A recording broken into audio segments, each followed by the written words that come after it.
Fala galera, eu sou Ed Clorofila, o seu professor de biologia. Se você não se inscreveu no meu canal, se inscreve aí, aperta o sininho e dá aquele joinha. O tema da aula de hoje é Filoporífera. Hoje nós vamos estudar as características gerais e a classificação desse filo maravilhoso. Beleza? Então roda a vinheta e vamos à aula!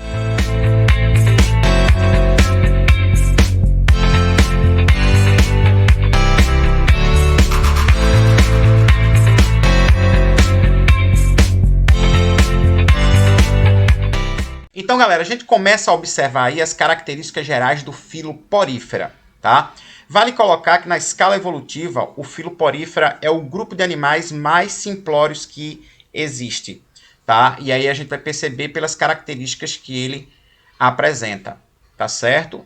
Então, os poríferos, também chamados de esponjas ou espongiários, são animais invertebrados, aquáticos e fixos em um substrato, ou seja, são animais sésseis, característica essa que a gente vai ver daqui a pouquinho. Eles possuem a mais variada forma, tá? Tamanhos e cores. Apresentam um padrão corporal básico em formato de vaso, tubo ou barril. Vale colocar que as esponjas elas apresentam diversos tamanhos e são animais completamente filtradores. Ou seja, são indivíduos que vão buscar tudo que está transitando ali em ambiente aquático. Só para a gente ter mais ou menos uma noção, uma esponja de 10 centímetros filtra em torno de 100 litros de água por dia. E tudo que está ali no meio vai ser capturado aí por esse tipo de animal. O habitat da maioria das esponjas é um ambiente marinho. Poucas vivem em água doce.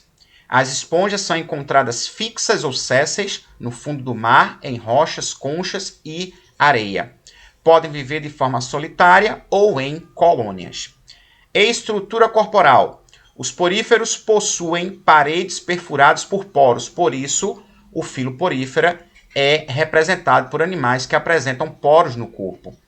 E em seu interior encontra-se uma cavidade denominada átrio ou espongiocele, que é a abertura central. Tá? Na extremidade oposta à base de seu corpo, há uma abertura chamada de ósculo. Vale colocar que os poros menores da esponja, os poros menores são chamados de ósteos. E os poros maiores, e o poro maior, o maior poro, que é o poro central, é chamado de ósculo. Isso quer dizer que as esponjas, elas filtram a água e a entrada da água ocorre pelos ósteos e a saída da água ocorre pelo ósculo. As esponjas são revestidas externamente aqui, pelos pinacóstos. As células, elas são achatadas e unidas, tá? Então você vai ter células sobrepostas, bem agregadas, compondo a estrutura corporal. A parede externa dos poríferos é chamada de pinacoderme. Uma informação muito importante, ficar ligado nisso aí. A cavidade interna é revestida pelos coanócitos, que são células em forma de colarinho, e flageladas. Aqui, células ovoides com flagelos. São esses flagelos que vão capturar ali os nutrientes que transitam ali em ambiente aquático.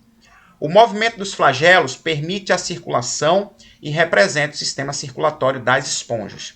Os flagelos eles vão buscar os nutrientes que vão transitando ali pelo ósculo, pela cavidade central das esponjas.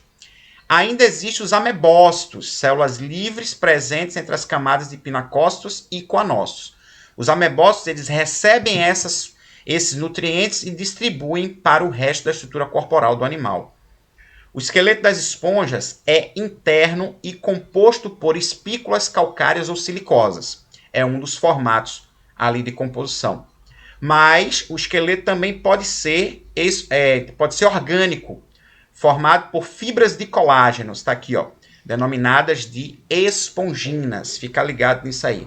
Porque essa característica ela vai transitar desse primeiro grupo de animais para os próximos grupos de animais, tá? Evolutivamente falando. As esponjas não apresentam sistema nervoso e tecidos. Bem, reprodução. Nós vamos encontrar as esponjas se reproduzindo tanto assexuadamente, que nós vamos ver agora, como também sexuadamente, por troca de gametas, por troca de células reprodutivas, tá certo? Por fusão de gametas, melhor dizendo. O primeiro tipo de reprodução assexuada que as esponjas realizam é o tipo de reprodução que a gente chama de brotamento ou gemiparidade, que vai acontecer em algumas esponjas, que vai ocupando aí um ambiente adequado em termos de temperatura, de acordo também com a oferta de oxigênio e de alimento. E aí, a partir da estrutura da esponja, vão se formar brotos que darão origem a novos indivíduos. Gemulação. A gemulação ocorre quando algumas esponjas de água doce ficam sujeitas à escassez de água. Nessa condição, elas geram pequenas bolsas, que a gente vai chamar de gêmulas, com células em atividade metabólica quase nula e protegidas por um revestimento resistente. Quando as condições voltam a ser favoráveis, aí vão se formar novas esponjas, tá certo? E regeneração. As esponjas possuem enorme capacidade de se regenerar, tá? Alta capacidade na realidade. Quando cortadas em vários fragmentos e colocadas em condições favoráveis, cada fragmento vai dar origem a uma nova esponja. Já na reprodução sexuada, vai acontecer a fusão das células reprodutivas, tá? Então, a esponja macho produz os espermatozoides e a esponja fêmea elimina os óvulos no meio.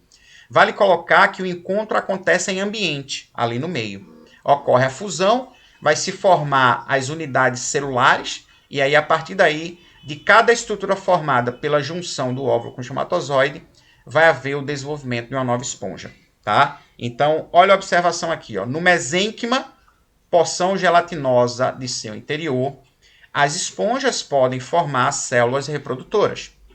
Os espermatozoides são produzidos a partir de amebócitos e lançados na cavidade central. Esses espermatozoides podem entrar em outra esponja através dos poros e capturados pelos coanócitos que auxiliam na fecundação do óvulo.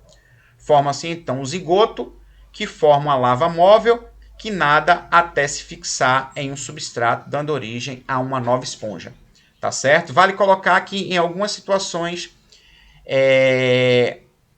o espermatozoide ele pode se encontrar com a célula reprodutiva feminina em ambiente e ali formar o novo indivíduo, né, iniciando o processo de formação de zigoto e o desenvolvimento de uma nova esponja. Fica ligado aí. Bem, vamos observar agora a classificação das esponjas, tá?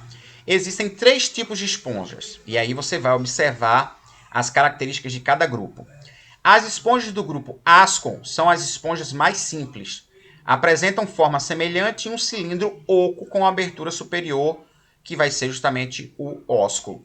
É interessante que a quantidade de cavidades presente no grupo de esponjas Ascon é bem pequena. Tá? É uma das formas que você pode utilizar para memorizar essa classificação. As esponjas do grupo Sicon são esponjas com a complexidade intermediária. Apresentam o aspecto de um vaso fixo a um substrato.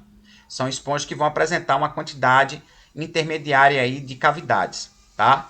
E as esponjas do grupo Leucon, né, por isso que eu destaquei para você aí em escuro, são as esponjas mais complexas, tá certo? O átrio é bem reduzido e a parede corpórea apresenta um sistema de canais bem mais complexos, tá? Sistema de canais com câmeras.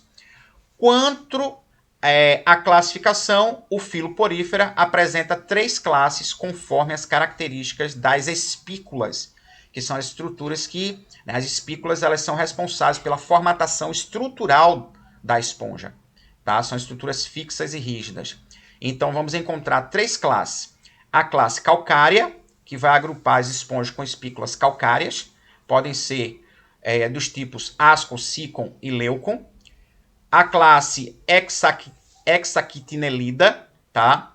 Que vai agrupar aí esponjas com espículas de sílica, podem ser Sicon ou Leucon. E a classe Desmopongiae, tá? Ou Desmopongi, tá? São esponjas com esqueleto de espongina, silicoso ou misto. E aí a gente tem somente como representante as esponjas do tipo Leucon, tá? Então fica ligado aí nessas informações, nessa classificação, tá? Porque são informações muito relevantes. Então a gente consegue observar agora em loco a estrutura corpórea da esponja, né? Então a gente percebe aquele formato de barril, né, aquele formato de jarro. São indivíduos sésseis. E aqui eu destaco para vocês todos os componentes da estrutura corpórea de uma esponja. Tá? Então a gente percebe aqui a cavidade central, que é a cavidade atrial. A terminação ocorre em um poro grandão, um poro central chamado de ósculo. E aqui nós temos os poros inalantes, que a gente chama de ósteos. Tá? Então nós temos os ósteos e nós temos os ósculos.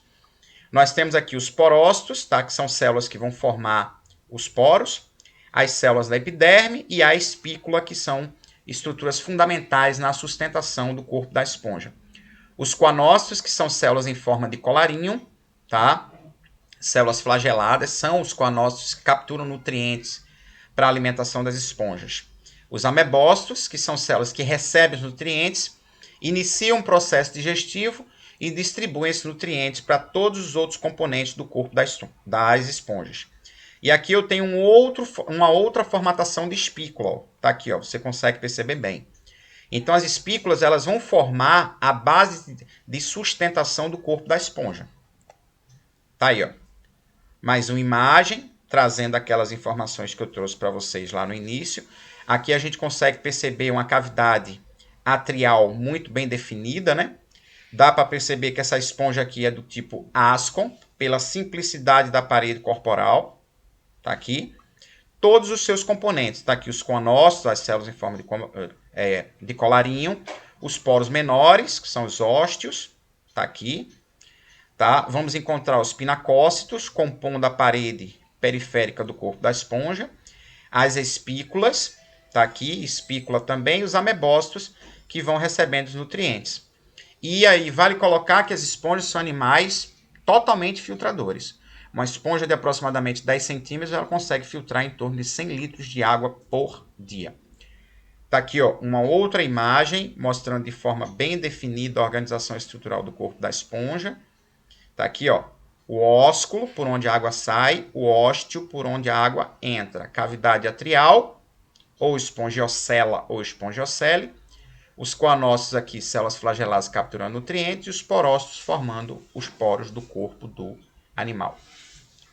Tá aqui mais uma vez, tá? Agora, tá? O ósculo, os poros, os coanócitos, células em forma de colarinho, os pinacócitos, a espongiocela ou espongiocele ou cavidade atrial, e o mesoílo, que é a cavidade interna, tá? Que é essa parede inferior aqui na base da esponja, constituída por gelatina, e as células reprodutivas vão ser produzidas aqui. Ok? Então, galera, eu trago para vocês aqui os tipos morfológicos que nós vimos anteriormente. Observe a estrutura do corpo da esponja. Ó. Esponja do grupo Ascon. Esponja extremamente simplória. Veja. Olha a parede estrutural aqui, a parede do corpo. Esponja do tipo Sicon. A gente já percebe uma complexidade intermediária. E a esponja do grupo Leucon são as esponjas mais complexas, ó, com relação a estrutura da parede. Perceba que a cavidade atrial da esponja do grupo Leucon, ela é bem reduzida quando comparada à cavidade atrial da esponja do grupo Ascon.